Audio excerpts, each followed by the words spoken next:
damos la bienvenida. Susana, quedas tú a cargo de tu presentación. Muchas gracias.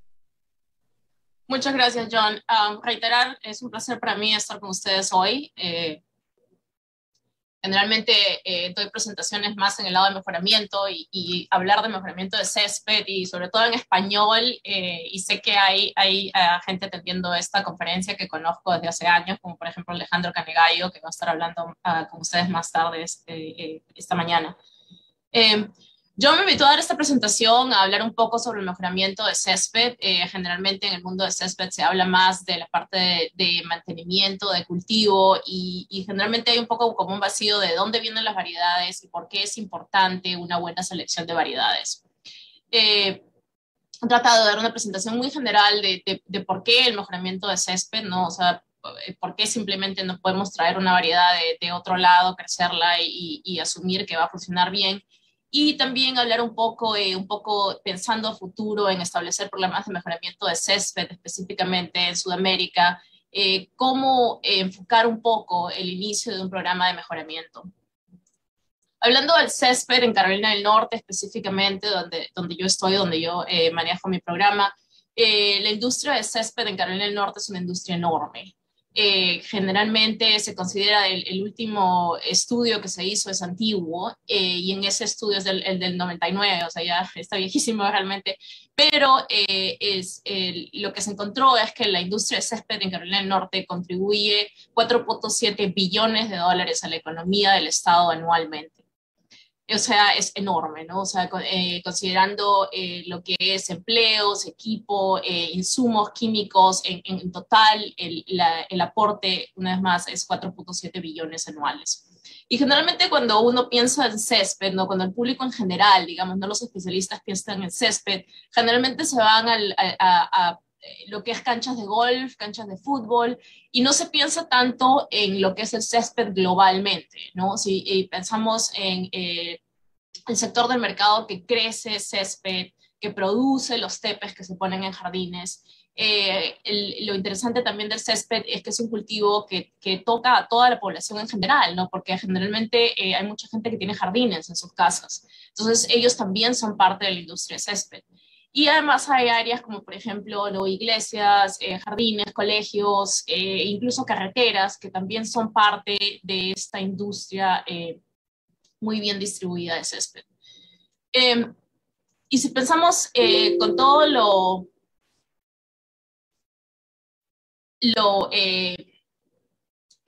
¿cómo se llama?, exitosa que es la industria del césped, hablemos específicamente de qué especies se crecen.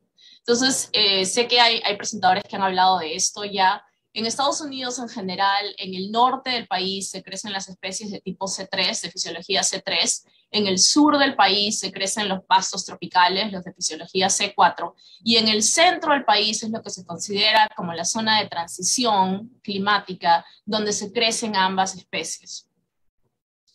Entonces, me parece que Joseph Cirera ya enseñó este gráfico, así que no voy a hablar mucho de él, pero en general las especies C3 no crecen, en Estados Unidos tienen una época de crecimiento que es como quien dice doble, crecen bastante en primavera, en verano como que se quedan ahí un poco porque hace demasiado calor, y en otoño tienen una segunda etapa de crecimiento que no es tan importante como la de primavera, pero igual crecen un poco más. Especies típicas de C3 son las festucas, el ryegrass, agrostis, poa. Y las de C4, la mayor parte de su crecimiento se da durante el verano. Y en otoño comienzan a entrar en dormancia y pasan el invierno dormante, ¿no? Entonces están completamente marrones, secas durante el invierno, y en primavera comienzan a crecer de nuevo. Y las típicas especies de C4 son bermuda, soya, lo que en Perú se conoce como pasto japonés, centípedo, que no es tan común en Sudamérica, y San Agustín, ¿no? Stenotaprum, que en Perú se conoce como pasto americano y al que me voy a referir como San Agustín por el resto de esta presentación. Y estoy poniendo solamente algunas de las especies, las más importantes, digamos, pero definitivamente hay otras, ¿no? Está Paspalum, está el pasto bahía. En Carolina del Norte es interesante porque nosotros somos un estado que en Estados Unidos se considera bastante diverso geográficamente. Tenemos una zona de costa, tenemos zona de montañas, eh, y entonces incluso dentro del estado, digamos, hay una división de qué tipos de pastos se crecen en las diferentes zonas. Entonces, generalmente en la costa se crecen más los pastos C4, en las montañas se crecen más los C3, y en la parte central del estado, es como quien dice una zona de transición también, se crecen ambos tipos de pastos, ¿no? Entonces tenemos variedad en qué tipos se crecen incluso dentro del estado, no solamente dentro del país. Pero eh, la desventaja, digamos, de poder crecer los dos tipos de especies es que generalmente nuestros veranos son un poco demasiado calientes para las especies de clima templado, para las C3. Entonces, generalmente estos pastos, digamos, las festucas, el ryegrass, el Kentucky bluegrass, se estresan mucho durante el verano, ¿no? Está demasiado caliente, hay demasiada humedad. Eh, Podemos ver muchas áreas en las que los pastos están secos, generalmente la gente riega muchísimo, ¿no? Para tratar de prevenir la sequía, y el hecho de que extendamos las horas de humedad resulta en que se incremente la cantidad de enfermedades fúngicas que afectan estos pastos. Y por otro lado, nuestros inviernos son un poco muy fríos para los pastos tropicales. Entonces, es un poco común tener un poco de muerte por helada, ¿no? De estrés por frío en los pastos de tipo C4. Por supuesto, varía un poco de acuerdo a qué especie estemos hablando, ¿no? Por ejemplo, las soyas tienen mejor resistencia a frío, entonces van a tener menos muerte por helada. Por ejemplo, Bermuda es un pasto que no es tan resistente al frío, ¿no? Entonces se puede ver más grandes expansiones de pasto que pueden morir por helada. Y la otra cosa es que definitivamente con todo lo exitosa que es la industria de césped de Carolina del Norte, también, o sea, se lidia con muchos problemas, ¿no? Por ejemplo, esta es una gráfica que muestra la cantidad de dinero que se pierde anualmente en mantenimiento, o tener que reemplazar o asperjar o lidiar con algunos de estos estreses que afectan al césped, ¿no? Insectos y enfermedades son uno de los más importantes, sequía es bastante importante, fertilidad, entonces se pierde muchísimo dinero. Y cuando pensamos en cómo contrarrestar estos efectos negativos o tratar de proteger al césped de estos efectos negativos, ¿cuáles son las soluciones que se pueden emplear? Pero generalmente las soluciones que se usan son en base a manejo, ¿no es cierto? Se puede usar pesticidas, digamos fungicidas, para prevenir enfermedades o matar hongos que estén causando enfermedades. Prácticas adecuadas, digamos, asegurarse de tener una buena fertilización, ¿no? Para que el pasto esté menos estresado, asegurarse de estar podando a la altura que se necesita, aireamiento, todo este tipo de prácticas de manejo, ¿no? Dentro de manejo también se considera cuáles son las especies adecuadas que se plantan en el área que se necesita, ¿no? Y también dentro de esas especies, cuáles son los mejores cultivares para el área en que se va a plantar, ¿no? Si estamos en un clima muy frío, obviamente no vamos a poner una especie C4, si estamos en un clima muy caliente, obviamente no vamos a poner una especie C3, o sea, hay mucho que va en la parte de manejo, en la selección adecuada de qué especie usar. Y bueno, otra de las soluciones a estos estreses que afectan el césped es el mejoramiento genético, ¿no? Tratar de desarrollar cultivares que tengan tolerancia o resistencia al estrés del que estamos hablando, ¿no? Si estamos hablando, por ejemplo, de Rhizoctonia, tratar de desarrollar cultivares que tengan resistencia genética a Rhizoctonia, entonces ya no hay que asperjar tanto.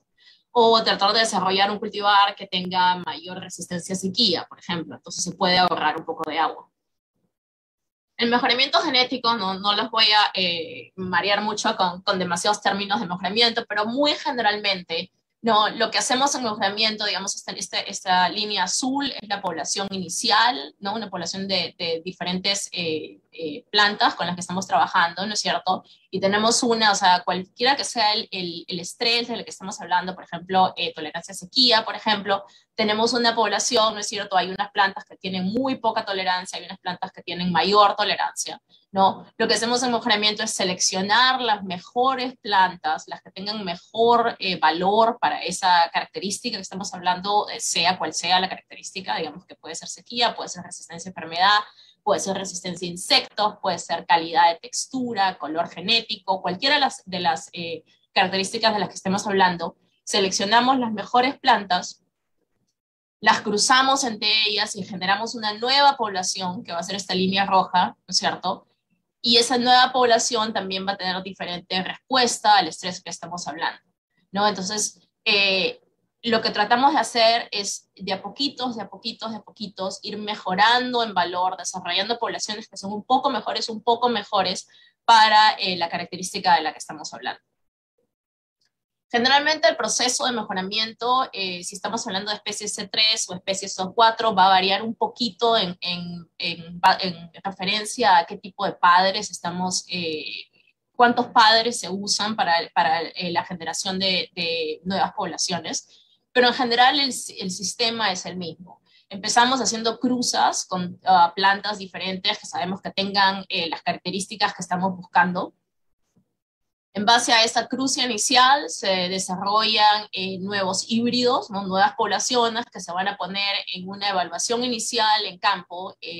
Obviamente vas a tratar de poner el estrés con el que estás trabajando, ¿no? Exponer las plantas al estrés con el que estás trabajando, ¿no? Generalmente en esta evaluación inicial se ven muchas plantas nuevas, ¿no? Podemos estar viendo 200 híbridos nuevos que se han generado, pero no vamos a tomar tantas medidas, no vamos a evaluar tantas características en esta evaluación inicial, porque estamos trabajando con muchas plantas, ¿no? Entonces, la idea es ¿cómo se llama? Seleccionar cuáles son las mejores. Seleccionamos las mejores plantas, las ponemos en parcelas ya un poco más grandes, en que pues, se puede ver un poco mejor cuáles son las características específicas de ese césped. En este estadio ya se ve replicación, ¿no? Vas a poner múltiples copias de la planta para poder ver, digamos, si hay variación espacial en las cosas que estás viendo, y se toman ya más características, ¿no? O sea, como ya reducimos el número, ya hicimos una selección, ya hemos reducido el número de híbridos que se están evaluando, entonces ya se puede ver más en detalle cuáles son las características específicas de estas parcelas, entonces ya se toman más medidas.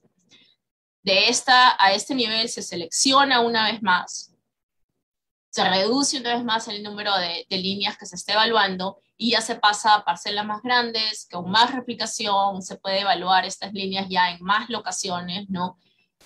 Para ver cuáles son las mejores, se toman aún más características para saber exactamente cuál es la performance de ese césped, ¿no? O sea, cuáles son todas las características del césped. Y una vez que se tienen líneas que realmente se sabe exactamente cómo se comportan con diferentes estreses y que se sabe que tienen muy alta calidad de césped, se avanzan ya a parcelas mucho más grandes, a un estadio de producción, digamos, ¿no? O sea, ya se crecen en granja, en espacios mucho más grandes que se puede evaluar no solo cuál es el comportamiento del césped con respecto a estreses, pero también ya con características de producción. Si se va a cosechar, si este es un césped vegetativo que se va a vender como tepes, entonces se comienza a ver qué también cosecha, qué calidad es el tepe que produce, ese tipo de medidas. Y para lo que es césped vegetativos, que se venden vegetativamente, como los C4, a este nivel se comienza también ya a expandir para poder desarrollar, generar suficiente cantidad de material como para poder pasar a la venta. Entonces, el proceso de selección y mejoramiento es como quien dice un embudo, ¿no? Son dos embudos, digamos, diferentes. Por un lado, el número de líneas se va reduciendo conforme se va avanzando en el proceso de selección. Y por otro lado, se va aumentando el tamaño de la parcela, cosa que puedes tener una mejor visión de cómo se comporta ese césped una vez que está denso. Se aumenta la cantidad de características que se evalúan, ¿no? Para tener una visión general de todo el comportamiento de ese césped, ¿no? Digamos, no solamente una característica con la que se está mejorando, sino todo en general, y obviamente la calidad del césped, cómo es la textura, cómo soporta el uso. Todo ese tipo de características se van incrementando el número de características conforme se avanza en el proceso de selección.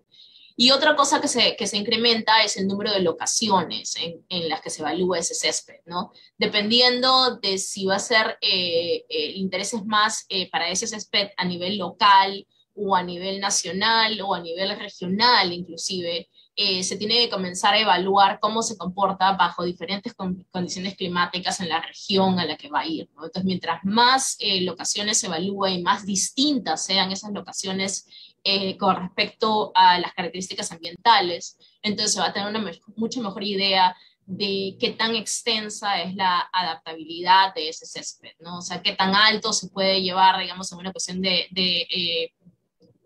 latitud, altitud, qué tipo de estreses puede soportar. ¿Por qué necesitamos variedades adaptadas? Es una buena pregunta, ¿no? Yo creo que a veces se generaliza que, bueno, este césped funciona bien en Estados Unidos, entonces me lo voy a llevar a Perú porque va a funcionar bien también. Y en realidad, o sea, las plantas en general, sea que estemos hablando de césped, maíz, papas o maíz, generalmente los genotipos son adaptados al lugar en que se genera, ¿no es cierto? Entonces, por ejemplo, esta es una tabla de el ENTEP, no sé, las evaluaciones nacionales de césped en Estados Unidos. Este es el último, la última evaluación que se hizo en San Agustín, en Pasto Americano, y pueden ver acá las líneas que se evaluaron y las diferentes locaciones, ¿no? Entonces, por ejemplo, esto es North Carolina, GA es Georgia, esto es Florida, esto es Mississippi, ¿no? O sea, se está evaluando en diferentes estados en el sur. Y podemos ver que esta línea, la que está más arriba, es la mejor, ¿no? La media de esta línea es la mejor de todas las líneas que se evaluaron. Pero si nos vamos a ver específicamente cuál fue su comportamiento, y la característica que estamos viendo es calidad de césped, si vemos cómo fue su comportamiento en los diferentes estados, vemos que, por ejemplo, en Florida, esta es una línea de Florida, le fue súper bien, ¿no? Tiene una calidad de césped altísima. Y bueno, es obvio que en Florida le va a haber ido mejor que en las otras locaciones, porque fue una línea que se desarrolló en Florida. Pero si vemos, por ejemplo, cómo le fue en Georgia, no le fue tan bien. En Mississippi tampoco le fue tan bien. En North Carolina sí se comporta bastante bien. Si nos vamos, por ejemplo, a Palmetto, que es un cultivar comercial, de repente no es la más, no es, o sea, en promedio no es la mejor línea, ¿no es cierto? Pero vemos que tiene un comportamiento un poco más estable. No es la mejor en ningún estado, pero a nivel regional está mejor adaptada. Y, por ejemplo, aquí hay otro ejemplo de otra línea, ¿no? En que vemos que su comportamiento es bastante diferente. En Mississippi, por ejemplo, le fue pésimo, en Florida le fue medianamente bien. Y este es simplemente un ejemplo de cómo, porque una línea es muy buena en una locación en particular, no quiere decir que va a estar adaptada regionalmente, ¿no? Y mucho menos que se puede llevar a diferentes países con condiciones climáticas bastante diferentes. Y este es el típico gráfico de mejoramiento genético que trata de explicar un poco este fenómeno, ¿no? Que puedes tener dos líneas diferentes, ¿no? Que creces en dos ambientes diferentes, en dos locaciones diferentes.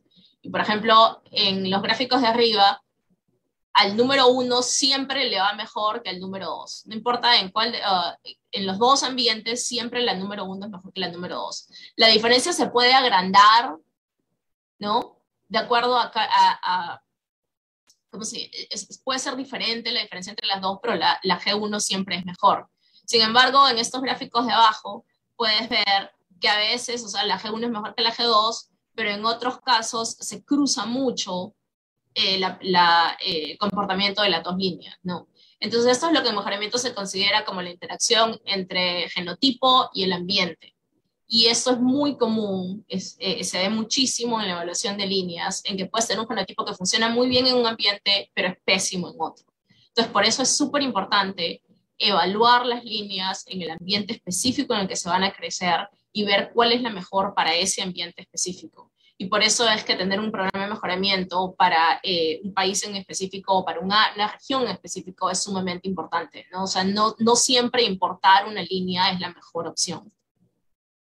Hablando de nuestro programa de mejoramiento específicamente, nosotros tenemos la experiencia de haber empezado un programa de mejoramiento de cero. En el 2009 a mí me contrataron para empezar un nuevo programa de mejoramiento y no había programa de mejoramiento de césped acá en la NC State.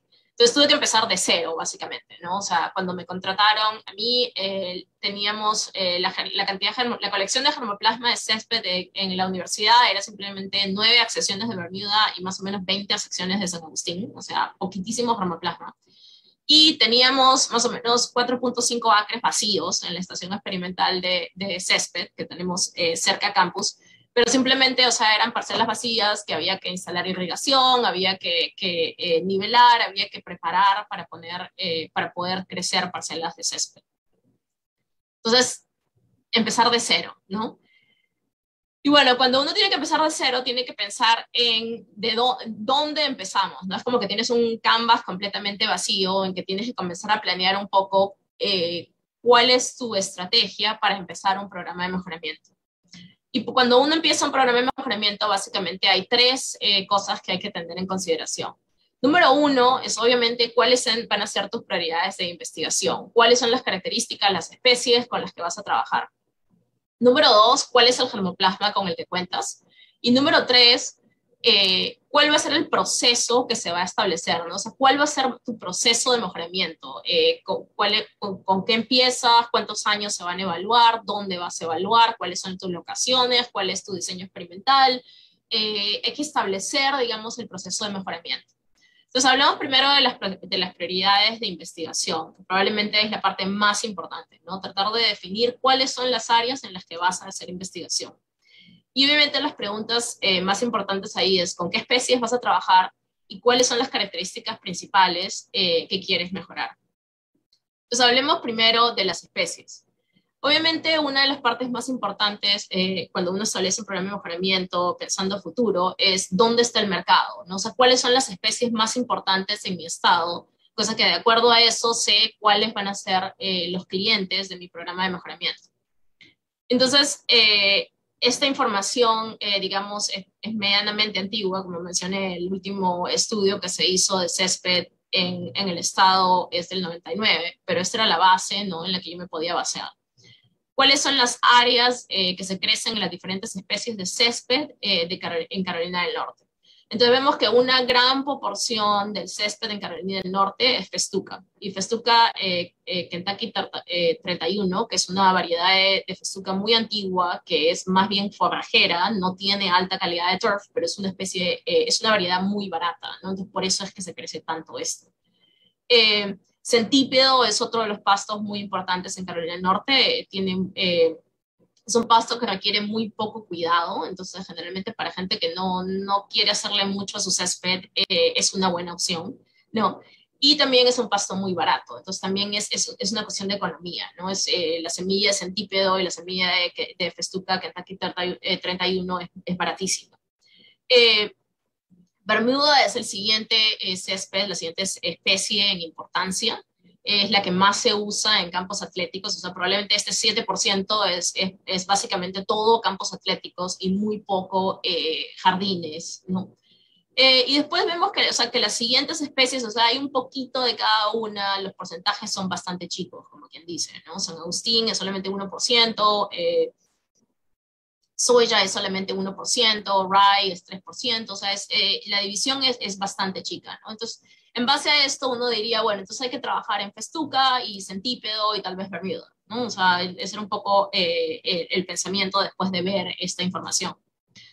La siguiente pregunta es, ¿cuáles son los nichos disponibles, no? O sea, si uno lo ve en Estados Unidos, ya hay varios programas de mejoramiento de césped, hay varios programas que están muy bien establecidos, que vienen trabajando 50, 60 años en mejoramiento de césped y que han lanzado variedades que son muy famosas, digamos, muy exitosas en el mercado. Entonces, si vemos especies C3, ¿no? Si uno pone en el mapa de Estados Unidos dónde están los programas de mejoramiento de especies C3, vemos que en realidad hay un montón, ¿no? O sea, en universidades, está la Universidad de Minnesota, está la Universidad de Nebraska, está Rutgers, que tiene un programa, en realidad Rutgers inventó, como quien dice, el mejoramiento de césped, es un programa antiquísimo. Y además, en el sector privado, ¿no? Hay muchísimas especies de mejoramiento de césped C3. Ahí, en realidad, este mapa es súper limitado en lo que he puesto. Sería demasiado lleno si pongo todas las compañías que hay trabajando en mejoramiento de césped C3, pero hay muchas en la costa oeste, en Oregon, en Washington State, hay un montón de compañías, hay incluso en la costa este, hay una en Carolina del Norte específicamente. Entonces, digamos, el mercado está bastante saturado, ¿no? Si pasamos a cuáles son los programas de mejoramiento que están trabajando en especie C4, el mercado es mucho más libre.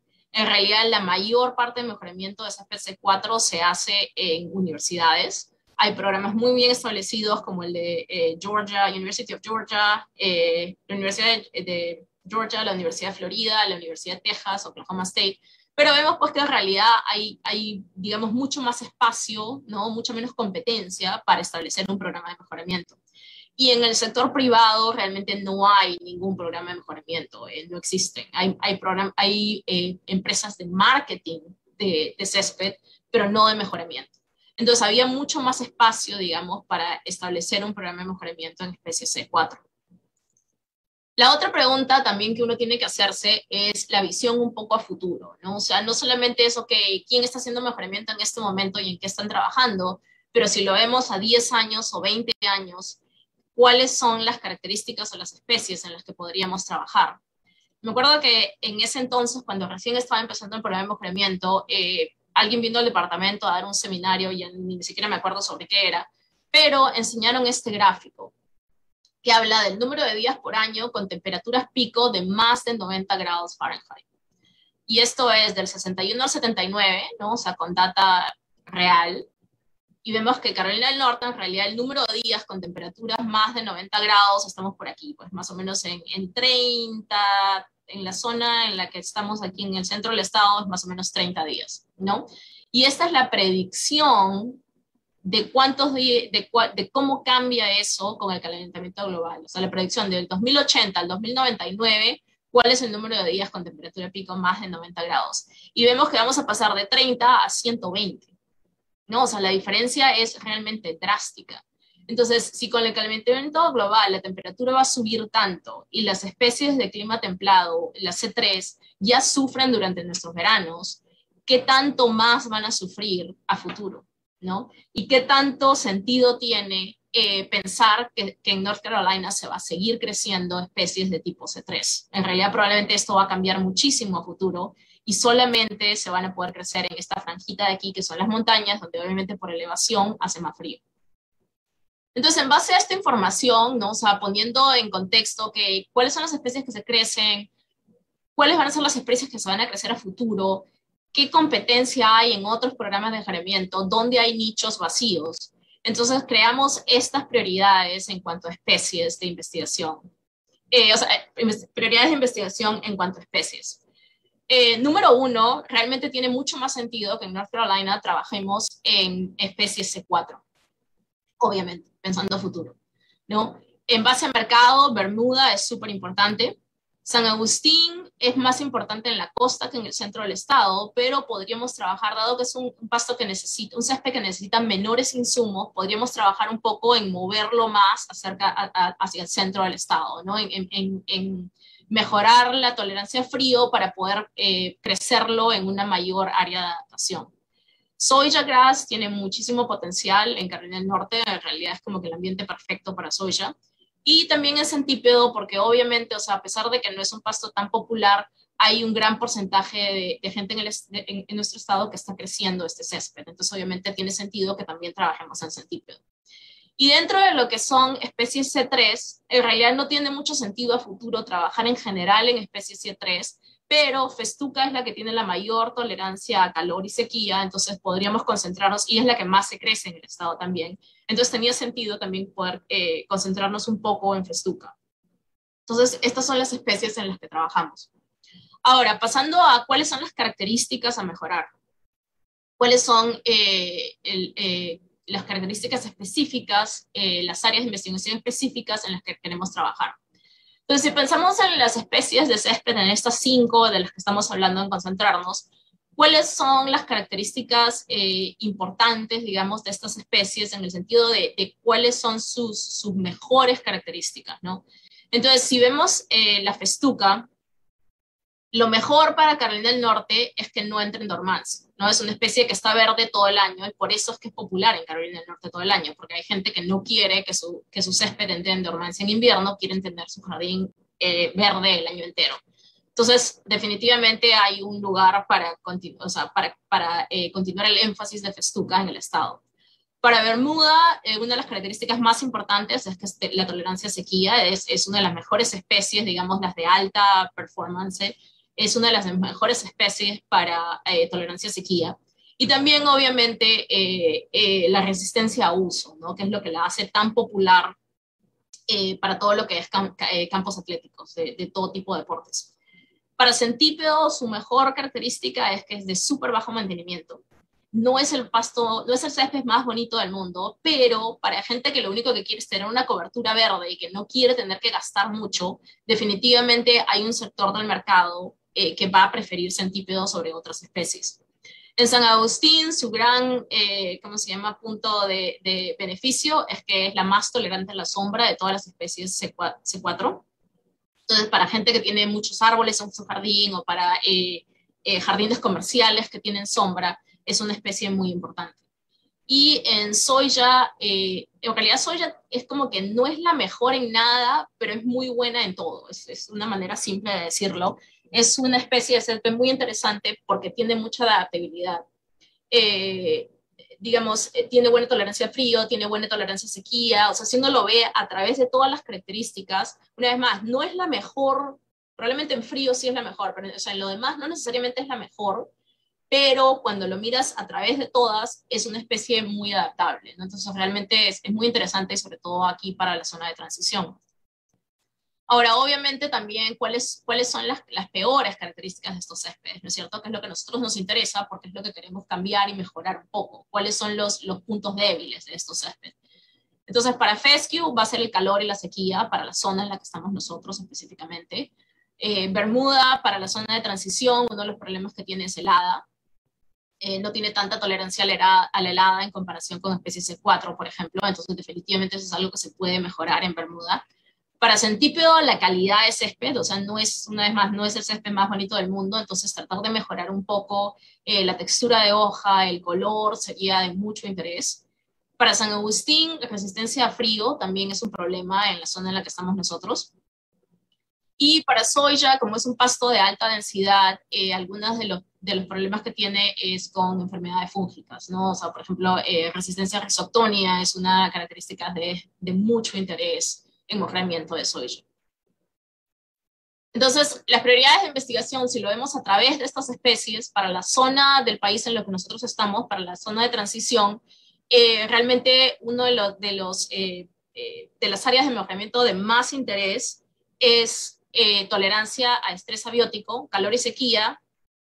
Digamos, calor no es para no tanto para la C4, sino para fescue. Sequía sí es para todas, porque en realidad ha cambiado un poco la visión a futuro en la industria de césped en Estados Unidos, en que estamos tratando de generar césped que son más sostenibles, ¿no? Entonces, uno de los puntos más importantes en eso es reducir el uso de agua. Entonces, a pesar de que las especies C4 tienen mejor tolerancia a sequía que las C3, igual estamos tratando de mejorar aún más su resistencia a sequía. Como mencioné, para esta zona, resistencia helada es sumamente importante y siempre hay interés por el hecho de que en la zona en la que estamos hay muchos árboles. Ahora les voy a enseñar un video en que van a poder ver eso. Entonces, resistencia a sombra es de mucho interés. Resistencia a plagas es, en general, esa visión ha cambiado muchísimo. Es interesante ver cómo ha cambiado, digamos, un poco la mentalidad con respecto a dejar fungicidas en los últimos 10 años. Me acuerdo que cuando yo empecé el programa en el 2009, en realidad, cuando uno hablaba de resistencia a hongos, no había mucho interés porque la gente estaba acostumbrada simplemente a esparjar, ¿no? Entonces no había tanto interés en hacer mejoramiento por resistencia. Pero eso ha cambiado muchísimo y ahora ya se escucha muchísimo más hablar de reducir el uso de fungicidas y trabajar más en mejorar la resistencia genética a hongos. Y una de las cosas que también es sumamente interesante, y como digo, o sea, refiriéndome a incrementar la sustainabilidad, sorry, no me la sé en español, a generar céspedes que sean más sostenibles, discúlpenme, hay mucho interés en reducir los insumos, ¿no? Reducir no solo el agua, no solo los fungicidas, sino también la cantidad de fertilizante que se le pone a estos céspedes. Entonces, digamos, estas son las áreas en las que nos concentramos mayormente en las especies en las que trabajamos. Y ahora, pasando al punto número 2, germoplasma, la parte de manejo de germoplasma, ¿no? O sea, con qué germoplasma empiezas, cómo lo manejas, cómo empiezas el proceso de mejoramiento en base al germoplasma que tienes. Entonces, una de las cosas a tener en cuenta es que a veces cuando uno mira su colección de germoplasma, y nuestra colección es más grande que esta, ¿no? Esta es simplemente una foto para dar el ejemplo, hay variabilidad que es obvia, ¿no? O sea, viendo estas plantas, uno dice, bueno, esta tiene textura gruesa, esta tiene textura fina, esta tiene un color mucho más claro, esta tiene un color más oscuro, ¿no? Entonces, digamos, si quiero desarrollar un pasto de textura, una soya de textura gruesa que sea oscura, entonces de repente voy a escoger cruzar esta planta de aquí con esta planta de aquí para ver qué sale, ¿verdad? Entonces, lo que son características morfológicas, es fácil ver cuál es la variabilidad que tienes. Pero también, cuando uno está tratando de trabajar con resistencia a estrés, obviamente, simplemente con mirar las plantas, uno no sabe cuáles van a ser buenas y cuáles son malas, ¿no? Eso es lo que llamo variabilidad no obvia, donde tienes que realmente buscar poner el estrés con el que estás trabajando en tus plantas para poder realmente separar cuáles son buenas, cuáles son malas, y de acuerdo a eso hacer selecciones de qué planta se va a usar para comenzar a hacer mejoramiento, para hacer las cruces. Entonces, cuando uno tiene en consideración el germoplasma que se va a usar, el progreso que uno haga en mejoramiento, o sea, qué tan exitoso puede ser en mejorar tus poblaciones, en desarrollar líneas que sean mejores, va a depender de dos cosas. ¿Qué tanta variabilidad genética existe en tu germoplasma? ¿No? O sea, si no tienes plantas que son mejores para esa característica, entonces no hay nada que mejorar, básicamente. Y el segundo punto que es muy importante y que a veces no pensamos tanto en eso es que también puedes diferenciar esa variabilidad genética. ¿Cuál es tu habilidad de realmente separar estas son las mejores plantas y entonces voy a comenzar a hacer cruzas con ellas? Entonces, hablando de la primera pregunta, ¿qué tanta variabilidad existe en tu colección de germoplasma? Es sumamente importante conocer tu germoplasma, entender exactamente cuáles son las características de tu colección de germoplasma para poder saber cómo trabajar mejor con esas plantas. Inicialmente en el programa, digamos los 2 primeros años de establecer el programa de mejoramiento, trabajamos mucho en entender cuáles eran las características de la colección de germoplasma que teníamos, ¿no? Que logramos acumular. En realidad el primer año más que nada acumulamos germoplasma de diferentes programas, de diferentes fuentes, y entonces obviamente como acumulamos bastante germoplasma de diferentes fuentes, era importante definir cuáles eran accesiones únicas, cuáles podían ser accesiones que fuesen más interesantes que otras, tratar de separar qué tanta variabilidad había dentro del germoplasma que habíamos acumulado. Entonces, estos son 2 estudios diferentes, las 2 gráficas que ven a la izquierda y a la derecha son diferentes. Los 2 fueron publicados en el 2013 y el 2014, y digamos, en este estudio de aquí trabajamos simplemente con marcadores moleculares muy simples, con AFLPs, pero también hicimos conteo de cromosomas y tratamos de entender cuáles eran los diferentes, digamos, pools de variabilidad genética que existían dentro del germoplasma público de San Agustín. Y este estudio fue sumamente importante en poder entender que habían diferentes grupos de germoplasma como para poder comenzar a hacer cruzas dentro de los diferentes grupos.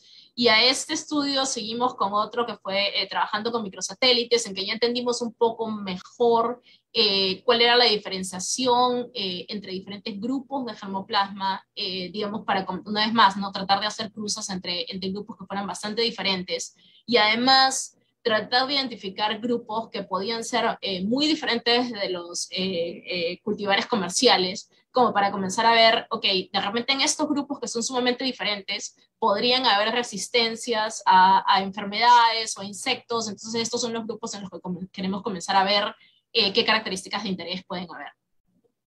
Este fue un estudio que hicimos en soya específicamente, en realidad fueron 2 estudios, uno después del otro, en que también lo que quisimos ver era, cuáles son cómo se comparan las diferentes colecciones de germoplasmas que hemos acumulado, qué tipo si tenemos duplicados o no, qué tan diferente es un grupo de otro, cosa que podemos comenzar a hacer cruzas entre diferentes grupos, y además cuáles pueden ser grupos que tengan variabilidad genética interesante, en los que podemos comenzar a buscar si hay resistencias a enfermedades, por ejemplo. Pasando al punto de que también puedas diferenciar esa variabilidad, o sea, una vez más, ¿no? Esto va a que hay variabilidad que es obvia y variabilidad que es no tan obvia, y para la variabilidad que es no tan obvia, tienes que pensar en cómo vas a desarrollar ensayos, ¿no? ¿Qué tipo de ensayos vas a desarrollar para poder diferenciar qué tan buenas pueden ser algunas especies, accesiones en comparación con otras? Entonces, por ejemplo, este fue un estudio que hicimos haciendo inoculaciones en cámaras de crecimiento para Pidicularia gricia.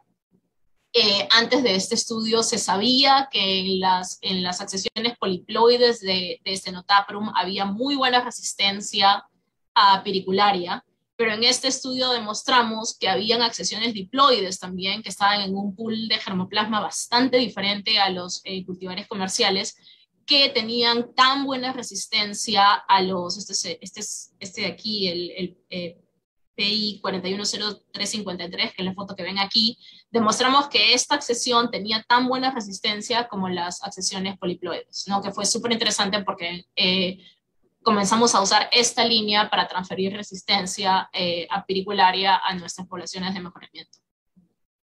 Este es un estudio que empezamos hace 2 años aproximadamente, trabajando con resistencia a Blissus insularis, el chinch bug, que se le llama acá, que es una de las peores pestes de San Agustín. Este insecto se come jardines enteros en San Agustín, en los que hay que reemplazar completamente el césped. Y entonces desarrollamos este protocolo en que ponemos estos son diferentes genotipos de San Agustín.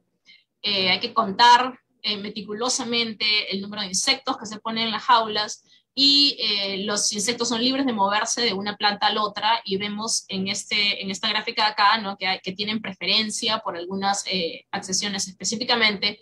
Entonces, de acuerdo a eso, podemos seleccionar germoplasma que es resistente a Blissus.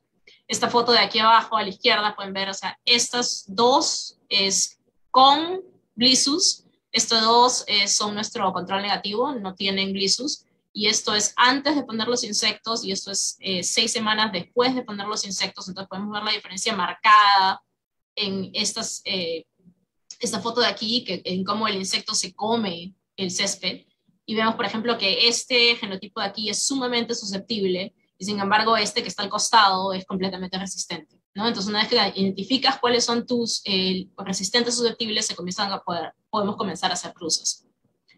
Este es un estudio, tenemos una carpa de sombra en la estación experimental, en la que trabajamos mucho con resistencia a sombra en Bermuda, para escoger accesiones que tengan resistencia a sombra.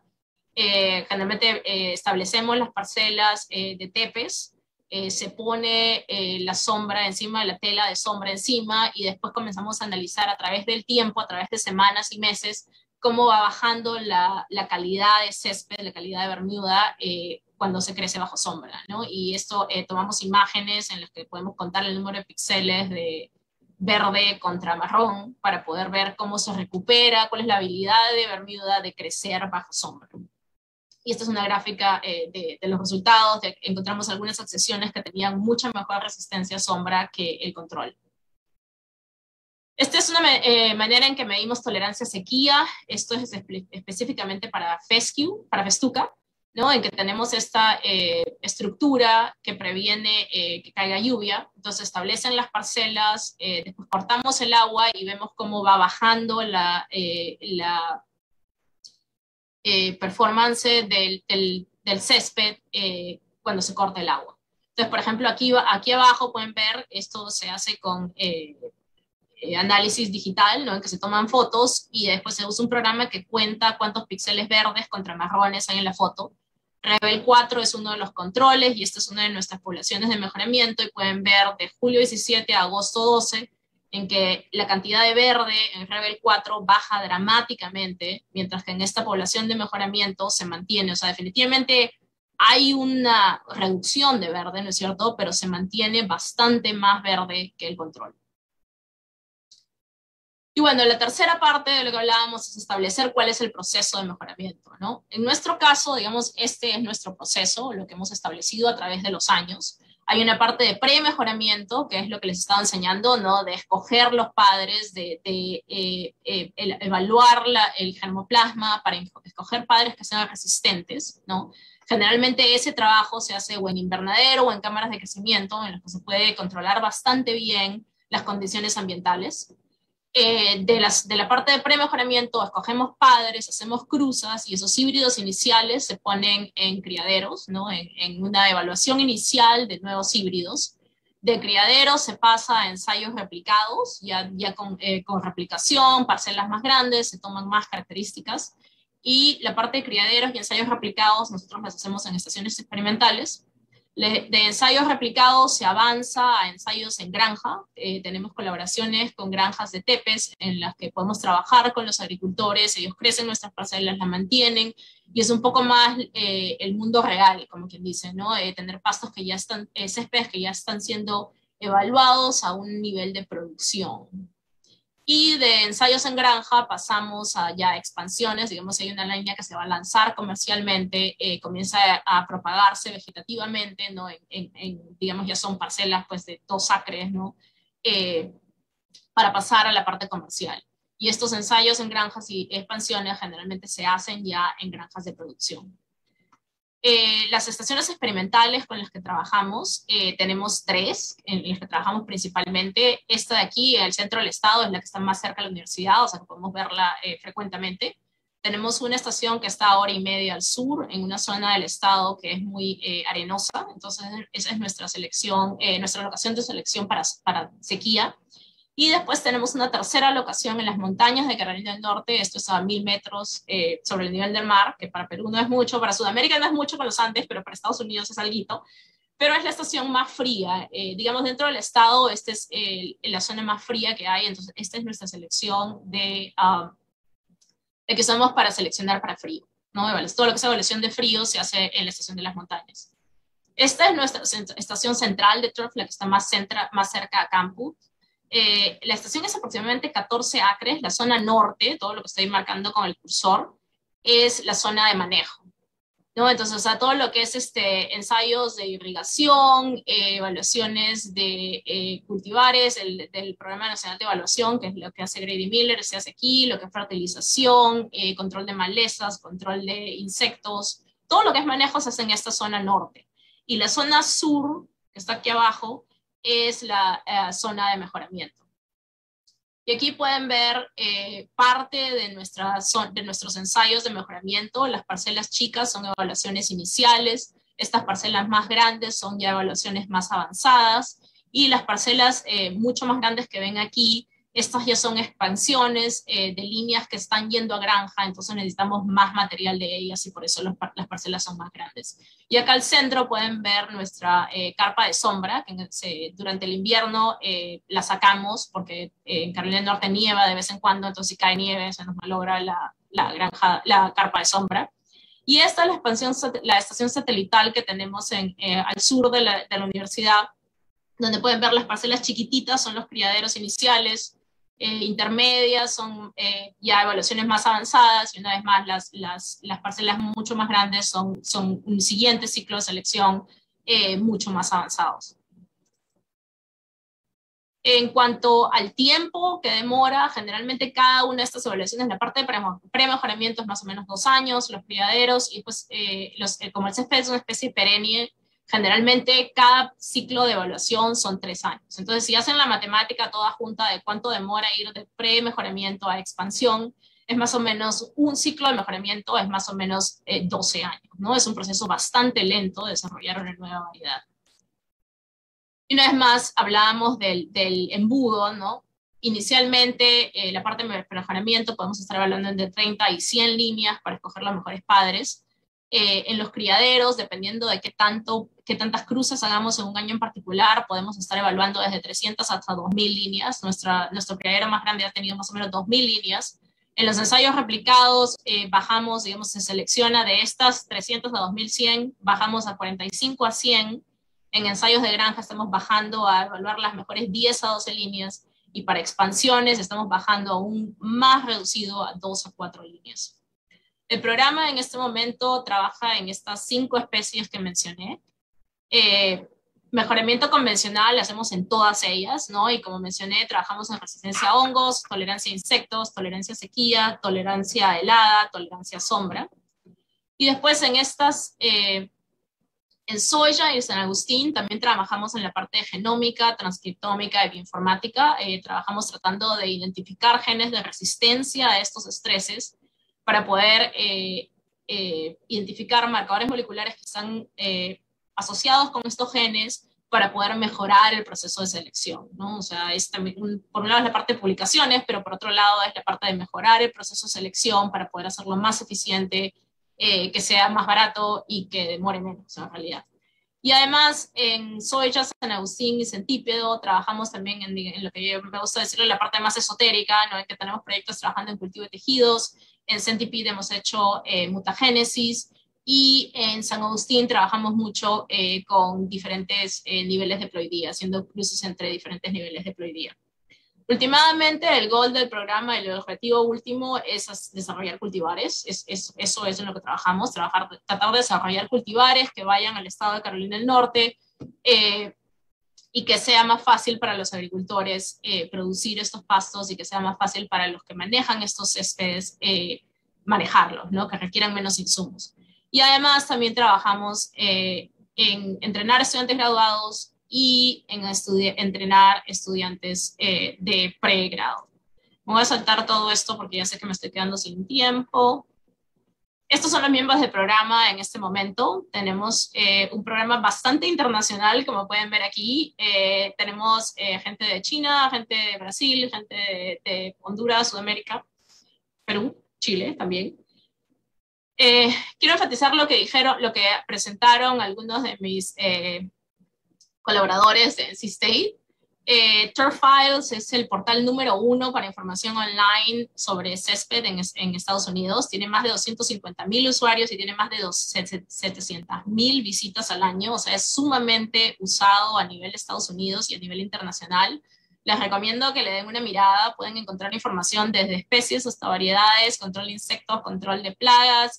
Todo lo que quieran saber sobre césped está ahí. Está en inglés, obviamente, pero sé que Google Translate ahora hace un mejor trabajo a traducir, o sea que se puede usar. Termino ahí. Les doy las gracias por su atención y por estar interesados en el mejoramiento de césped. Espero que la información haya sido útil y quedo a su disponibilidad para preguntas.